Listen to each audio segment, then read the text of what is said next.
मेरे YouTube channel happiness secret से जुड़े हुए मित्रों, मैं डॉक्टर सुधीर शर्मा लेकर आया हूँ अपना वीडियो नंबर 158, जिसका टॉपिक है ज़बरदस्ती थोपे गए अपराध बोध की पीड़ा कैसे दूर होती है।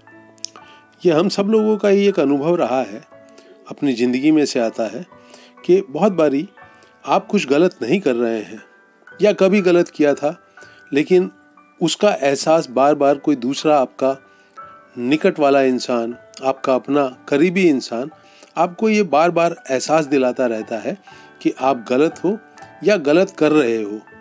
तो उससे जो एक अपराध बोध का एक भाव पैदा होता है वो बहुत पीड़ादायक होता है।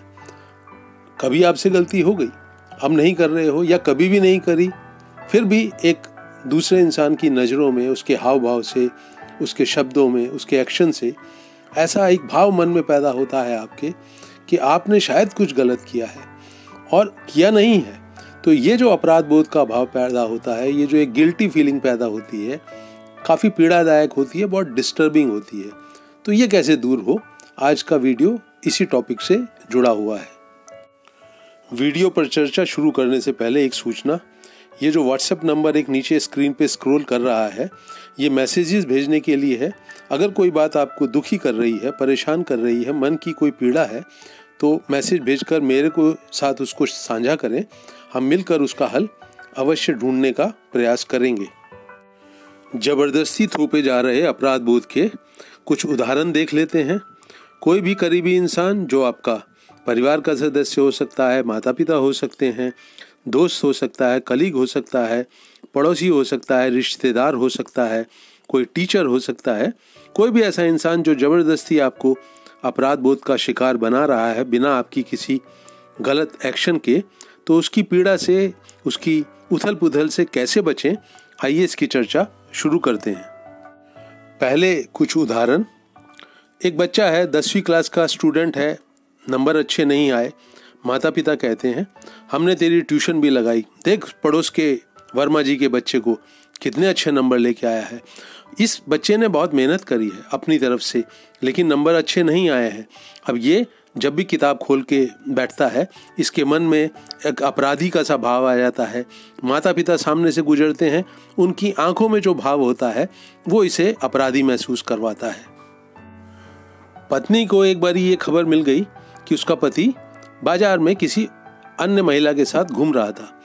उसने घर में आके इस बात की चर्चा छेड़ी, उसके ऊपर सीधा सीधा आरोप लगा दिया कि तुम बाहर मटर गश्ती करते हुए घूमते हो। अब ये पति ऑफिस के काम से भी कभी लेट हो जाता है तो घर में घुसता है तो एक अपराधी की तरह से घुसता है। एक युवक ने अपनी गर्लफ्रेंड के ऊपर आरोप लगा दिया कि तुम अपने कलीग से बहुत हंस कर, जरूरत से ज़्यादा हंस कर बातें करती हो, तुम्हारे बीच में, दोनों के बीच में जरूर कोई चक्कर चल रहा है। अब वो लड़की अपने इस कलीग के साथ सहजता से हंस बोल नहीं पाती है। बिना बात के एक अपराध बोध का शिकार बनकर उसकी पर्सनैलिटी को एक बड़ी संकुचित मानसिकता ने घेर लिया है। कसूरवार नहीं है, पर फिर भी अपने आप को कसूरवार महसूस करने लगी है। तो इस तरह के उदाहरण मित्रों आपको बहुत सारे मिल जाएंगे, अपनी ज़िंदगी से भी और अपने करीबी लोगों की ज़िंदगी से भी। तो अब आते हैं कि जब इस तरह की एक थोपी गई अपराध बोध की भावना आपके दिलो दिमाग को जकड़ लेती है, तो उससे मुक्त कैसे हुआ जाता है। इस समस्या के समाधान को मित्रों हम दो हिस्सों में समझेंगे। एक हिस्सा, पहला हिस्सा वो है जब वो इंसान जो आपके ऊपर एक ज़बरदस्ती का आरोप थोप कर आपको गिल्टी फीलिंग का एहसास कराता है, वो आपके सामने नहीं है।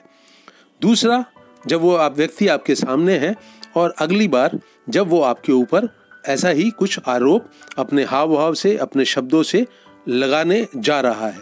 इन दोनों सिचुएशंस में कैसे आपको इनसे डील करना है, हम इसकी चर्चा शुरू करते हैं। जबरदस्ती थोपे गए अपराध बोध से आपका मन दुखी होता है, आहत होता है। तो इन भावना का शिकार होकर आप लगातार उस सिचुएशन के बारे में सोचते रहते हैं जहां पर कि आप बिना कोई गलत काम किए हुए, बिना कुछ गलती करे हुए भी दुखी हो रहे हैं, चिड़चिड़े हो रहे हैं, परेशान हो रहे हैं। तो ये सब कुछ आपके सोच विचार में चलता है।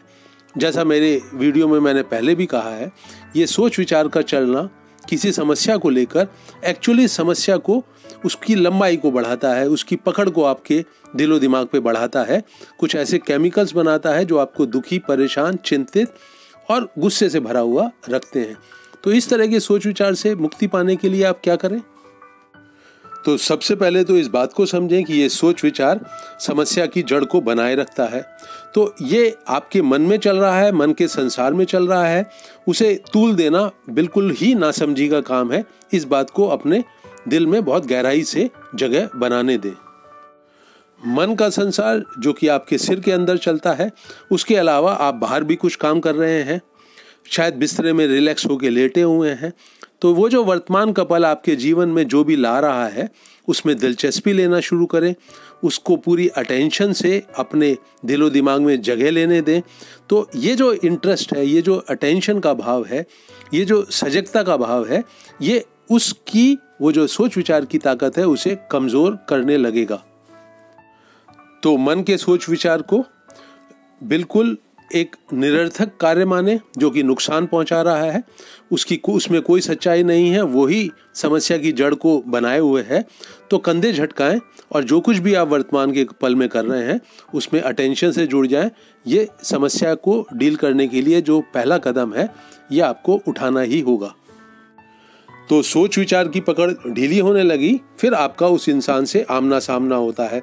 पति को पत्नी के सामने जाना है, पत्नी को पति के सामने जाना है, आपको वो जो आपका प्रेमी है उसके सामना करना है, किसी स्टूडेंट को अपने माँ बाप का सामना करना है, किसी दोस्त को अपने दोस्त का सामना करना है, जिसके कि हाव भाव से, शब्दों से ये जबरदस्ती थोपे गए अपराध बोध का शिकार हो जाता है। तो जब ये आमना सामना हो और आप उस चिंता से मुक्त हैं जो कि सोच विचार कर करके आप पहले अपने अंदर बना लेते थे, तो अब आपका जो आमना सामना होगा वो एक अलग कैटेगरी का होगा। वो कैसे आपको वहाँ अपना व्यवहार रखना है इसे समझें। तो वो इंसान जो एक झूठा आरोप लगाता है अपने हाव भाव से, शब्दों से, कि आप निकम्मे हैं, धोखा दे रहे हैं, आप काबिल नहीं हैं, आप कभी भी समाज में ऊंचा नहीं जा सकते, हमारी नाक कटवा दी, ऐसी कोई भी बात चुपती हुई कह रहा है जो आपके भीतर अपराध बोध का भाव बढ़ाती है, तो उसकी बात को सुनकर आपको ये कहना है, मित्रों, अगर आप में से कोई इस तरह के गलत अपराध बोध का शिकार बनता है तो वो ये शब्दों को उस इंसान से बोले जो गलत आरोप लगाता है। ये आपका नज़रिया है, आपका दृष्टिकोण है, ये आपका अंदाज़ा है कि मैं गलत, निकम्मा, धोखेबाज इंसान हूँ। मैंने जो गलती नहीं करी है या अब बिल्कुल नहीं करता हूँ वो मेरा दिल जानता है, और मैं आपके इस तरह के आरोप से बिल्कुल पूरी तरह से इनकार करता हूँ। इसको मैं अपने दिल में, दिमाग में किसी तरह की जगह देने को तैयार अब आगे से भविष्य में बिल्कुल नहीं हूँ। ये बात उस आरोप लगाने वाले व्यक्ति की आंखों में आंखें डालकर पूरे कॉन्फिडेंस के साथ, पूरी ईमानदारी के साथ कहें। इस तरह के झूठे आरोप से इनकार करना बहुत ज़रूरी है मित्रों, उस इंसान के भी सामने और अपने दिल में भी।